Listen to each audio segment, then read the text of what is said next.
नमस्कार, स्वागत है आपका 8 बजे की खबरों में। मैं हूं आरफा खानम शेरवानी। सबसे पहले हेडलाइंस।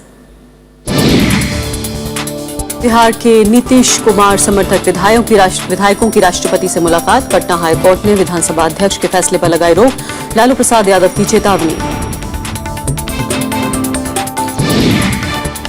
अरविंद केजरीवाल ने पूर्ण राज्य और अनाधिकृत कॉलोनियों के मुद्दे पर केंद्र से मांगा सहयोग। शपथ ग्रहण में लोगों को खुला निमंत्रण।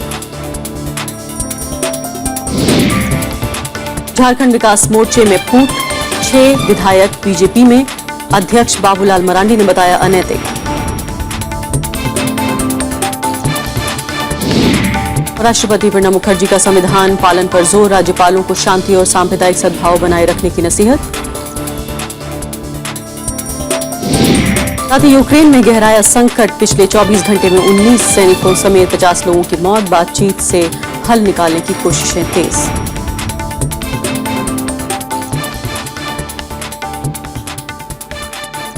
सबसे पहली खबर।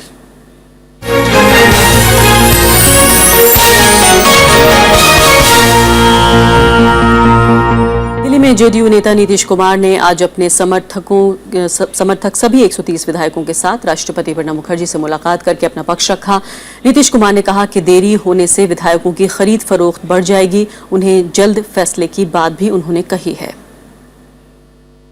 हम लोगों का यही आग्रह है कि इस मामले में तुरंत फैसला होना चाहिए, क्योंकि फैसला लेने में विलंब से वहां का माहौल प्रदूषित हो रहा है, हॉर्स ट्रेडिंग को बढ़ावा दिया जा रहा है।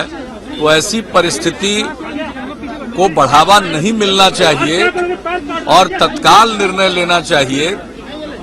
यह बात हम लोगों ने राज्यपाल महोदय को भी कही थी और आज 3 दिन बीत जाने के बाद भी आज तक कोई फैसला नहीं लिया गया है। राष्ट्रपति शासन लगाने के का जो अप्रहेंशन है, हम लोगों को अगर एक कोशिश किया गया तो हम लोग नहीं जानते हैं कि क्या होगा बिहार में।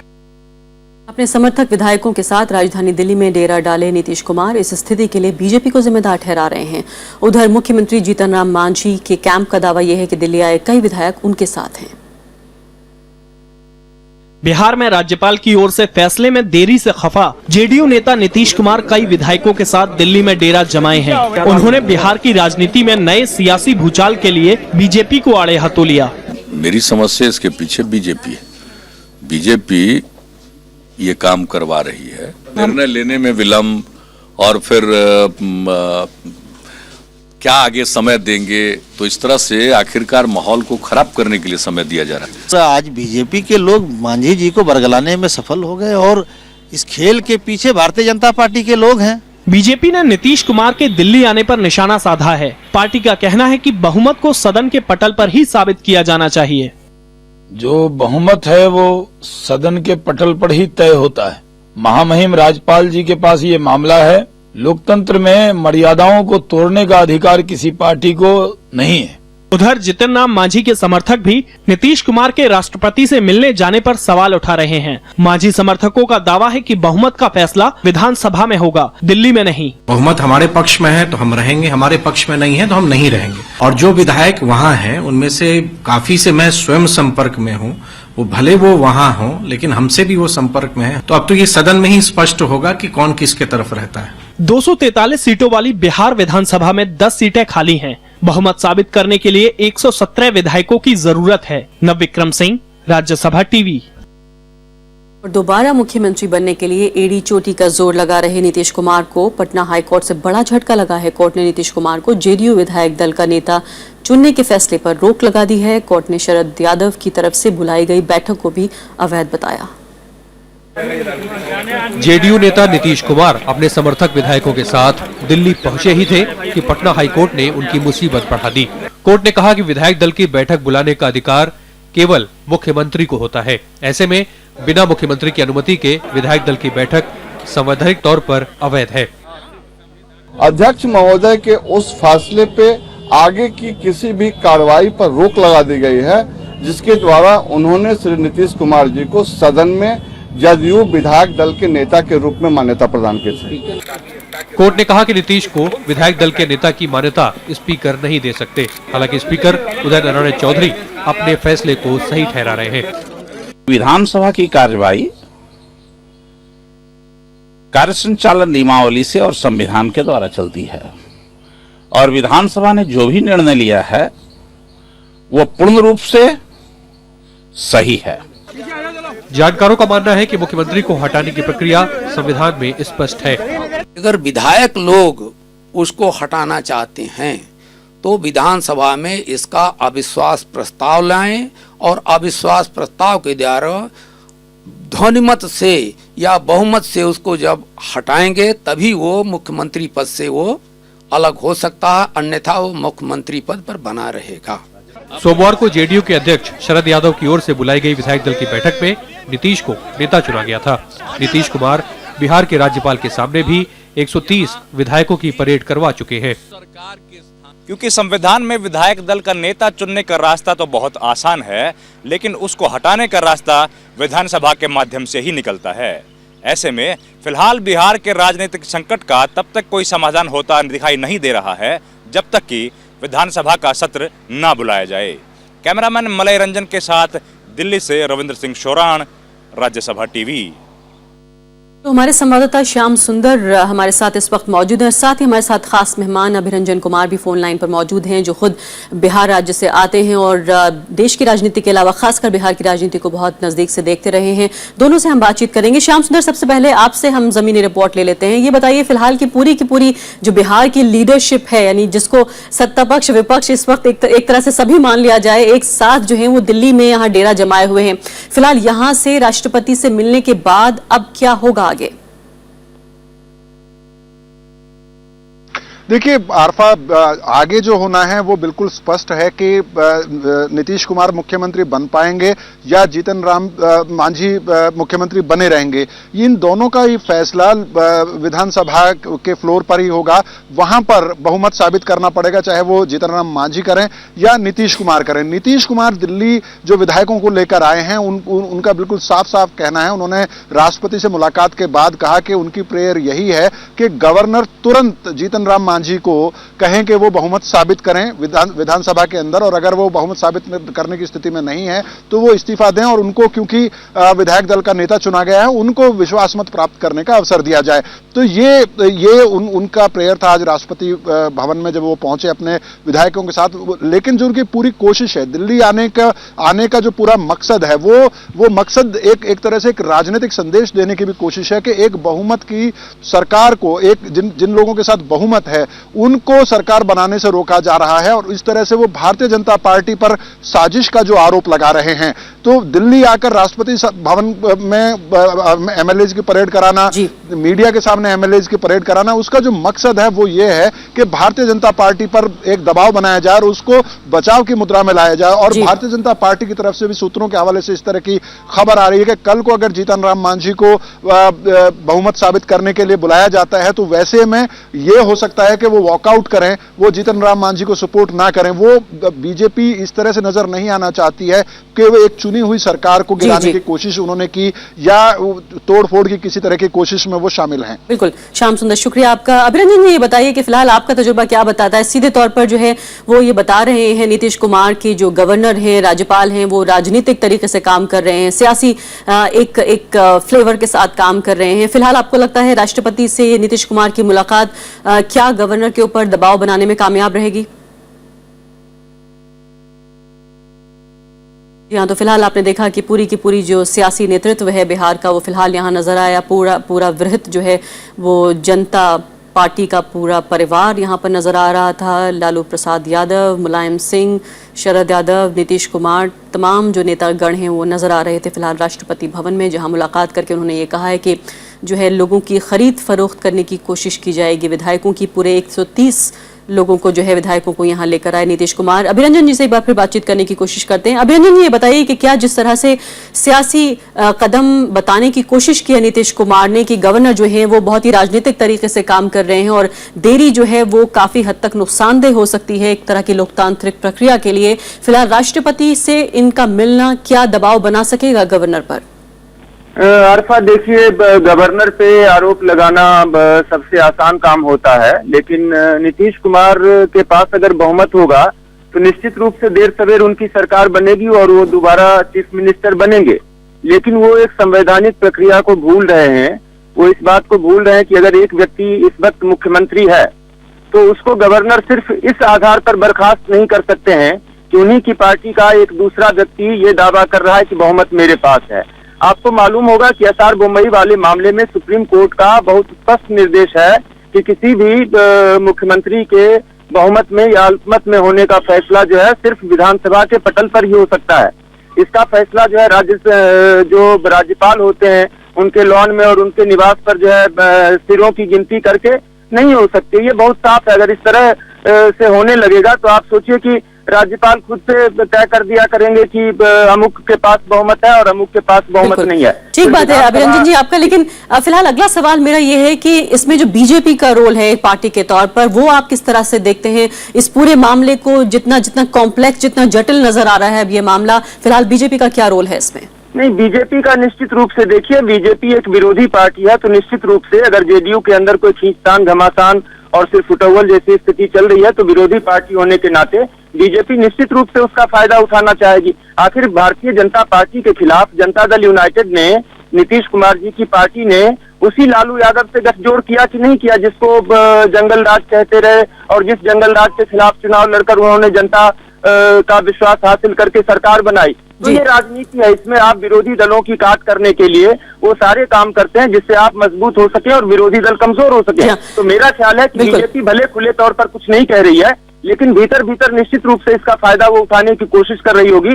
इसमें मैं आरफा एक चीज आपको बताऊं कि थोड़ा सा मैं इतिहास में ले जाऊंगा आपको। 2000 अभिरंजन जी माफी चाहती हूँ, समय मेरे पास बहुत कम है। मैं आपसे ये भी समझना चाहती हूँ, आखिरी सवाल मेरा ये है कि इसी साल के आखिर में चुनाव होने हैं बिहार में। ये पूरा जो राजनीतिक ड्रामा हमने देखा है कि यहाँ पर दिल्ली में आकर बिहार का फैसला हो रहा है, बहुत अनयूजुअल है ये। इन सबका जो राजनीतिक फायदा है या नुकसान है वो किस तरह से पार्टियों को देखने को मिल सकता है? नहीं, निश्चित से देखिए, ये जो सारी खींचतान है वो इस वजह से है, महादलित वोटों के लिए है।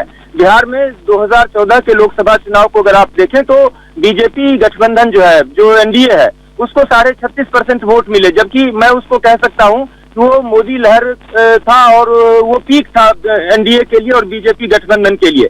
उस पीक में उसको 36.5% आया और जो इस वक्त एक जो एंटी बीजेपी अलायंस बनाने की कोशिश हो रही है बिहार के अंदर, उसके वोटों को अगर जोड़ दे तो उसको 47.5% वोट लोकसभा चुनाव के अंदर आए। तो ये जो 11.5% का फासला, ये निश्चित रूप से बीजेपी की नींद उड़ा रहा होगा और जो एंटी बीजेपी अलायंस है उसकी कोशिश होगी कि हम इस फासले को बरकरार रखें और ये सारे वोट एक मुश्त हमारी तरफ पड़े। तो इसमें महादलितों का रोल जो है बहुत ज्यादा होगा। आपको मैं बता दूं कि बिहार के अंदर 21 जातियां महादलितों में आती हैं, उनकी आबादी जो है 10, 12, 15% है करीब करीब बिहार के अंदर।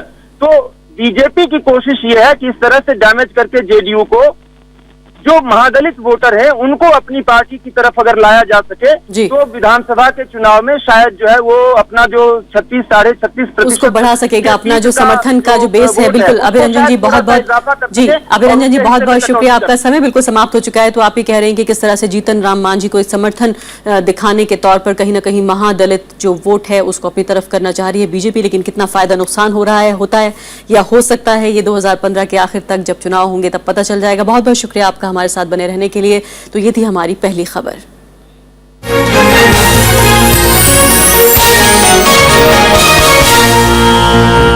के बाद जल्द वापस आएंगे।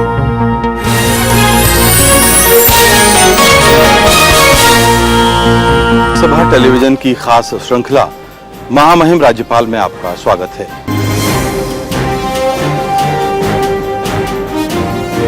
शैक्षिक क्षेत्र है, ये लोकतंत्र का 5वां स्तंभ है।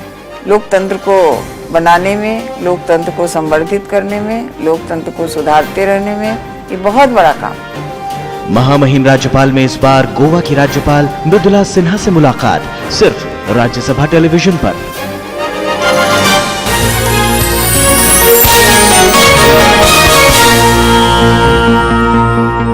आम आदमी पार्टी के नेता अरविंद केजरीवाल ने आज राष्ट्रपति प्रणब मुखर्जी से मुलाकात की। केजरीवाल के साथ गए पार्टी के नेता मनीष सिसोदिया ने कहा कि मुलाकात का कोई एजेंडा नहीं था और राष्ट्रपति ने जीत के लिए आम आदमी पार्टी को बधाई दी थी। हम लोग अभी प्रेसिडेंट साहब से मिले थे और हमने उनको थैंक्स भी किया, उनकी पूरी गाइडेंस के लिए, उनकी ब्लेसिंग्स के लिए। अभी तक उन्होंने बहुत सहयोग किया है। आम आदमी पार्टी ने दिल्ली विधानसभा चुनाव में जीत के अगले ही दिन अपने एजेंडे पर काम भी करना शुरू कर दिया है। पार्टी के संयोजक और भावी मुख्यमंत्री अरविंद केजरीवाल ने आज केंद्रीय शहरी विकास मंत्री एम वेंकैया नायडू और गृह मंत्री राजनाथ सिंह से मुलाकात की। इस मुलाकात में दिल्ली को पूर्ण राज्य के दर्जे के अलावा कई मुद्दों पर चर्चा हुई। दिल्ली में सरकार गठन से पहले ही आम आदमी पार्टी के नेता एक्शन में दिखाई दे रहे हैं। बुधवार की सुबह अरविंद केजरीवाल ने केंद्रीय शहरी विकास मंत्री वेंकैया नायडू से मुलाकात की और बाद में गृह मंत्री राजनाथ सिंह से मिले। इस दौरान अनाधिकृत कॉलोनियों, स्कूलों, अस्पतालों से लेकर दिल्ली को पूर्ण राज्य के दर्जे सहित कई मुद्दों पर चर्चा हुई। आम आदमी पार्टी की पूर्ण बहुमत की सरकार दिल्ली में रहेगी और बीजेपी की पूर्ण बहुमत की सरकार केंद्र में है। तो ऐसे में दोनों ही पार्टियां अगर दिल्ली को पूर्ण राज्य का दर्जा देने पे एक मत नहीं है तो अब से बढ़िया मौका नहीं होगा। इस मौके का फायदा उठाते हुए दिल्ली को पूर्ण राज्य का दर्जा देने में वो सहयोग करें। दिल्ली के भावी मुख्यमंत्री केजरीवाल ने केंद्रीय मंत्रियों को 14 फरवरी को होने वाले शपथ ग्रहण समारोह में आने का न्योता भी दिया। केंद्र सरकार ने भी अरविंद केजरीवाल को पूरा सहयोग का आश्वासन दिया। I said we will be working together in the larger interest of the state. I told them that my cooperation depends on your operation. If you perform well, and then if the requests are as per the norms that are available, I will be definitely extending support. There is no question of any political consideration whatsoever. गुरुवार को उनका प्रधानमंत्री नरेंद्र मोदी से मिलने का भी कार्यक्रम है। दरअसल पार्टी को अपने चुनावी वादे पूरे करने के लिए केंद्र सरकार के साथ की दरकार होगी और यही वजह है कि पार्टी अपनी मुस्तैदी का संदेश जनता को देना चाहती है। अभी नई सरकार ने शपथ भी नहीं ली और महज दावा पेश करने के अगले ही दिन केजरीवाल अपने काम में जुट गए हैं। ये तेजी जनता के लिए तो जरूरी है ही, लेकिन उससे ज्यादा जरूरी इनके लिए बन गई है। आखिर जनता की दी हुई 67 सीटों की जिम्मेदारी जो पूरी करनी है। कैमरा पर्सन शिव कुमार के साथ अनु दीवान, राज्यसभा टीवी, दिल्ली। आम आदमी पार्टी को चंदे के मामले में आयकर विभाग ने नोटिस भेजा है। नोटिस में पार्टी से चंदा देने वाली कंपनियों की जानकारी समेत कई सवाल पूछे गए हैं, जिसका 16 फरवरी तक जवाब उन्हें देना है। कांग्रेस पार्टी को भी 10 लाख के चंदे के मामले में आयकर विभाग का नोटिस मिला है। आम आदमी पार्टी ने सभी राजनीतिक दलों को मिलने वाले चंदे में पारदर्शिता की मांग की है। आयकर विभाग ने दिल्ली विधानसभा चुनाव के नतीजे से एक दिन पहले आम आदमी पार्टी को ये नोटिस भेजा था। विभाग ने इसमें कंपनियों से मिले चंदे के मामले में पार्टी से सवाल किए हैं। आवाम नाम के एनजीओ ने कुछ दिन पहले आम आदमी पार्टी पर हवाला के जरिए 2 करोड़ रुपए चंदा लेने का आरोप लगाया था। आम आदमी पार्टी ने किसी भी जांच में पूरा सहयोग करने की बात कही है, लेकिन राजनीतिक दलों को फंडिंग पर उसने पारदर्शिता की मांग भी की है। हमें इनकम टैक्स डिपार्टमेंट से नोटिस आया है, जिसमें उन्होंने हमारी 4 डोनेशंस के बारे में, जिसके ऊपर चर्चा हो रही थी पिछले हफ्ते, उसके बारे में कुछ जानकारियां मांगी हैं। 16 तारीख तक हमें उनको जवाब देना है, तो वो हम 16 तारीख तक जवाब दे देंगे। कांग्रेस पार्टी को भी 10 लाख रुपए के चंदे के मामले में आयकर का नोटिस मिला है। कांग्रेस को चंदा भेजने वाली गोल्ड माइन कंपनी वही कंपनी है जिस पर आवाम ने काले धन को सफेद करने का आरोप लगाया था। हमारे पास तो कवरिंग लेटर के साथ वो चेक आया, उनका कवरिंग लेटर है, उनका सारा एड्रेस है और चेक हमारे पास में आया, हम नोटिस का जवाब दे देंगे। कांग्रेस, आम आदमी पार्टी सहित 50 विभिन्न संस्थाओं और व्यक्तियों को आयकर विभाग ने नोटिस भेजा है। ये मामले चेक के जरिए मिले चंदे में टैक्स चोरी से जुड़े हुए हैं। उधर बीजेपी का कहना है कि आयकर विभाग के नोटिस का इन राजनीतिक दलों को जवाब देना चाहिए। इस विषय को आवाम ने उठाया था, फिर भाजपा ने भी उठाया था। यदि इनकम टैक्स डिपार्टमेंट ने इससे पूछताछ कुछ की है तो मुझे लगता है आम आदमी पार्टी उसको जवाब जरूर देगी। अब ये आम आदमी पार्टी और इनकम टैक्स के बीच में तथ्यों के आधार पे जो भी है, मुझे लगता है वो स्पष्ट हो जाएगा। इस बीच मानहानि के एक मामले में दिल्ली की एक अदालत ने आम आदमी पार्टी के संयोजक अरविंद केजरीवाल को व्यक्तिगत पेशी से 1 दिन की छूट दे दी है। पार्टी के 2 अन्य नेताओं योगेंद्र यादव और मनीष सिसोदिया को भी इसी आधार पर 1 दिन की छूट दी गई। केजरीवाल ने गृह मंत्री से मुलाकात की दलील के आधार पर पेशी से छूट मांगी थी। Bureau report, Rajya Sabha TV. और अब बात करते हैं झारखंड में राजनीतिक घटनाक्रम की। झारखंड विकास मोर्चा प्रजातांत्रिक यानी जेवीएमपी के 8 में से 6 विधायक आज बीजेपी में शामिल हो गए। जेवीएमपी के अध्यक्ष बाबूलाल मरांडी ने इसे लोकतंत्र की हत्या करार दिया। रांची से 1300 किलोमीटर दूर दिल्ली के झारखंड भवन में बुधवार को जेवीएमपी के 6 विधायकों ने बीजेपी का दामन थाम लिया। मुख्यमंत्री रघुवर दास ने फूल मालाओं के साथ इन विधायकों का पार्टी में स्वागत किया। बीजेपी में शामिल हुए विधायकों में नवीन जायसवाल, अमर कुमार बावरी, गणेश गुंजू, आलोक कुमार चौरसिया, रंजीत सिंह और जानकी यादव शामिल हैं। भारतीय जनता पार्टी तोड़फोड़ में विश्वास नहीं करती है। भारतीय जनता पार्टी जोड़ने में विश्वास करती है और जिनको जो आरोप लगाना हो वो लगाए। इन 6 विधायकों ने मंगलवार को विधानसभा अध्यक्ष को चिट्ठी लिखकर बीजेपी विधायकों के साथ बैठने देने की अनुमति की मांग की। सभी 6 विधायक जो झारखंड विकास मोर्चा से आज अलग होकर उनसे साथ में हम लोग आज विलय कर रहे हैं, तो इसमें झारखंड के हित के लिए और झारखंड के 3.25 करोड़ जनता के विकास के लिए, उन्नति के लिए हम लोगों ने ये निर्णय लिया। झारखंड विकास मोर्चा ने पार्टी के खिलाफ काम करने के आरोप में इनमें से 4 विधायकों को पहले ही निकाल दिया था। जेवीएमपी अध्यक्ष बाबूलाल मरांडी ने बीजेपी पर दूसरे दलों के विधायकों को तोड़ने का आरोप लगाया है। जो बीजेपी सुचिता, नैतिकता, मूल्यों की राजनीति की बात करती थी, वो लगता है कि गुजरात के किनारे में क्या कहते हैं, प्रवास पटन के पास समुद्र के शायद उसको प्रवाहित करके वो दिल्ली में आए हैं। झारखंड में दिसंबर में हुए चुनाव में 81 सदस्यों वाली विधानसभा में बीजेपी को 37 सीटें मिली थी। रघुवर दास की अगुवाई में पार्टी ने एसजेएसयू के 5 विधायकों के समर्थन से 28 दिसंबर को सरकार बनाई। अब 6 विधायकों के शामिल होने के बाद बीजेपी विधायकों की तादाद बढ़कर 43 हो गई है। Bureau report, Rajya Sabha TV. राष्ट्रपति प्रणब मुखर्जी ने राज्यपालों को प्रदेश में शांति और आपसी भाईचारा बनाए रखने की नसीहत दी है। राज्यपालों के 46वें सम्मेलन के आज उद्घाटन के मौके पर राष्ट्रपति ने कहा कि संविधान में स्वतंत्रता और समानता का अधिकार दिया गया है और इन अधिकारों से हटना देश के लोकतांत्रिक ढांचे को कमजोर करेगा। राष्ट्रपति ने कहा कि राज्यपालों की ये पहली जिम्मेदारी है कि राज्यों के मामले पूरी तरह संविधान की मूल भावना को ध्यान में रखकर निपटाए जाएं। सम्मेलन में प्रधानमंत्री नरेंद्र मोदी समेत कई कैबिनेट मंत्री भी शामिल हुए। सुप्रीम कोर्ट ने भारत के नियंत्रक और महालेखा परीक्षक यानी कि सीएजी के पद पर शशिकांत शर्मा की नियुक्ति को चुनौती देने वाली याचिका आज खारिज कर दी। सुप्रीम कोर्ट ने सरकार से ऐसे संवैधानिक पदों पर नियुक्ति के लिए दिशा निर्देश बनाने को भी कहा है। याचिका में कहा गया था कि शशिकांत शर्मा की नियुक्ति बिना किसी मापदंड और मनमाने तरीके से की गई है।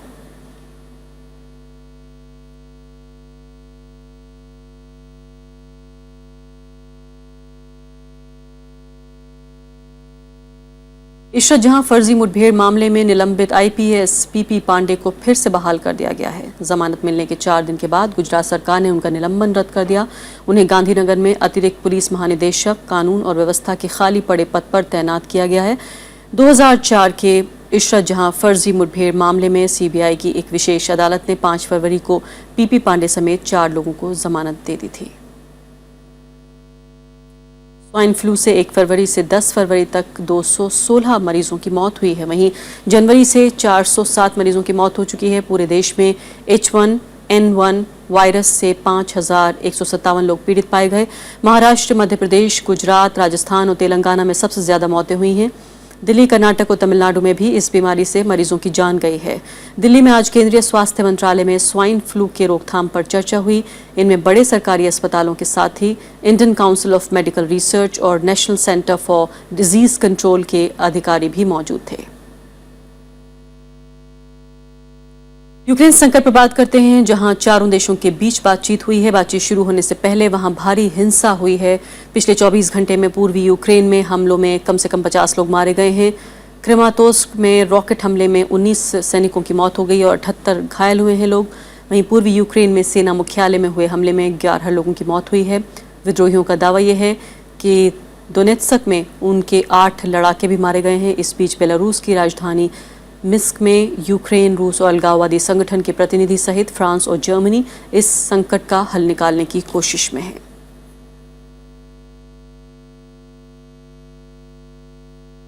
इसी के साथ हमें इजाजत दीजिए, लेकिन जाते जाते एक नजर डाल लेते हैं देश और दुनिया की कुछ अहम खबरों पर। नमस्कार। दिल्ली हाईकोर्ट ने सुनंदा पुष्कर हत्या मामले की सीबीआई जांच कराने वाली याचिका खारिज कर दी है।